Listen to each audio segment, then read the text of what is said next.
I'm saying here is silver's not its own metal right now. It's tracking gold. It's not behaving the way we want it to as its own metal. It's not a bad thing, but it's important to be aware of it. All right.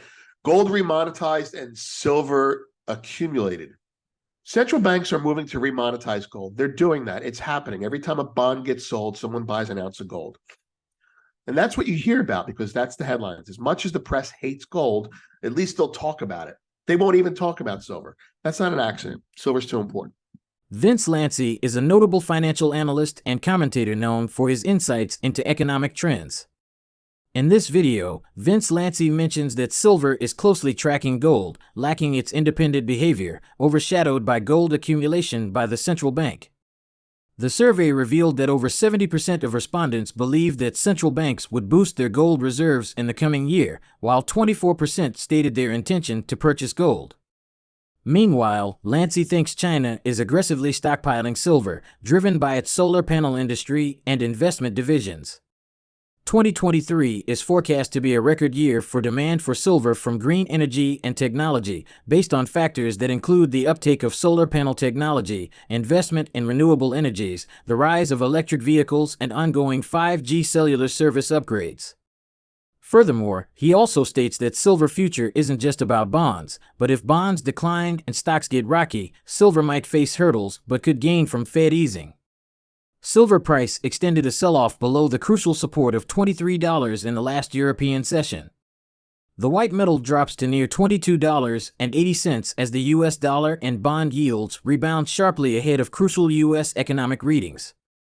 Regarding the silver market, Lanci predicts a rally between November 1st and 17th, contingent on silver maintaining a price above $22.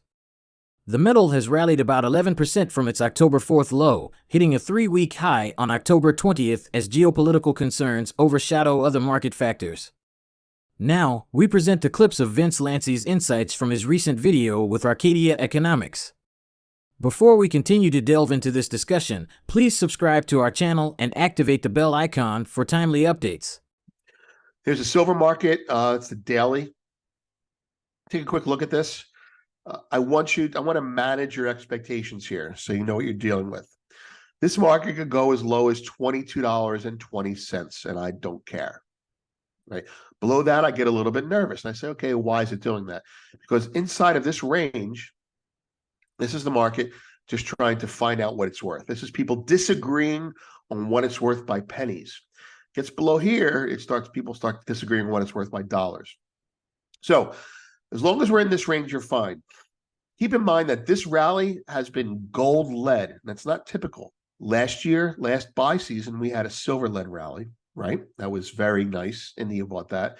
But this year, we have gold leading for now, which leads me to believe that buy season has not really started yet, although I want it to be. But what do I mean by silver being accumulated? If you look at the data coming out of China, I don't have any charts handy right now, but silver is being bought and offloaded out of the Shanghai exchange at record rates, depleting the vault there. That's the silver that was offloaded out of the US. It went to China and now it's being offloaded again. Why would silver continuously be pulled out if it's such an economic metal? The behavior at the vault is non-economic, meaning we just want silver. The behavior in the marketplace, as I'm about to show you, is it's economic. And I believe, and I have information to that effect, but I don't have anything that I could take out in court. China's biggest buyer of silver is buying for two reasons. One, they have a big market share on the solar panel production in China. And two, they have a division that deals in money. They have a money management division, an investment division, and they're collecting physical silver for that. So while gold is being remonetized, silver is being accumulated. So we're next in line after gold has a coming out party.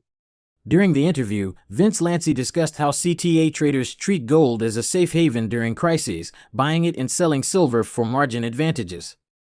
Silver has been largely range-bound year to date, with sharp price swings mainly driven by CTA-type funds buying into rallies and selling into liquidations. With a lack of major silver-specific pricing catalysts this year and silver's significantly lower liquidity relative to gold bullion, typically less than 1/10, CTA-type buying has dominated trading activity, creating more trading noise than price information. Meanwhile, Lanci noted that silver and gold shorts were reluctant to cover their positions, but a recent market rally triggered panic buying. Precious metals have stood out in the past 2 weeks, and on Friday saw gold hit levels last seen in May and silver reached its best levels since September. Let's get back to the interview. What silver's path forward will be if the bond market drops. If the bond market drops, as it has been, you would think that's bearish for silver, but it has been recently not affecting it, right? The bonds have been weak and precious metals have done well. Be careful, because the next time bonds weaken significantly and the stock market cracks, you might see silver crack too. Just be aware of that. That will lead to probably a Fed easing, and then it's off to the races. Bonds rally. If bonds start to rally, you're not going to see silver sell off. You shouldn't. That'll be really good. This time of year, I'm 99 2/3% sure. Either it goes down or it goes up. Either they're right or they're wrong. If they're right, it's because we have a recession, the Fed tightens more, the war gets worse. Who knows? Silver craps out, right? Or China implodes. The second scenario is silver goes up. War persists, gold gets sticky, people start looking at silver as an alternative to gold, and the new shorts get smoked, meaning the people who are selling it for economic reasons say, well, the economy is doing bad. Why is silver going up? Because it's a precious metal, dummy. So this is what happened in Brexit, hilariously.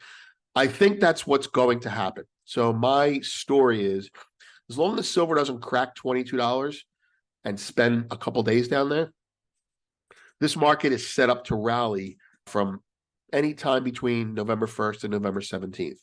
That's my story. And the reason for that is, seasonally speaking, the liquidations of all the people getting out for the year are pretty much done.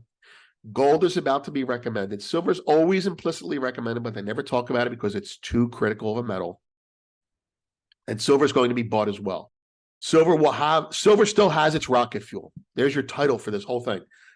Gold shorts covered, silver shorts haven't. And when they go, it's going to go big. It's going to go big. And it'll go big between now and January 1st. The silver market's trajectory is intricately tied to gold, with both metals influenced by the behavior of traders who regard gold as a haven during crises. The rapid ascent in silver prices might lead to exhaustion in the market. If silver can break above the $24 level, it could trigger further gains, reaching as high as $25.50. Such a move would likely result from a rush of traders reacting to market dynamics. What factors will most impact the future performance of silver and gold in the current situation? Share your thoughts in the comment section below. If you find this video informative, don't forget to show your support towards our channel and turn on notifications to stay informed about our latest videos. See you in the next video.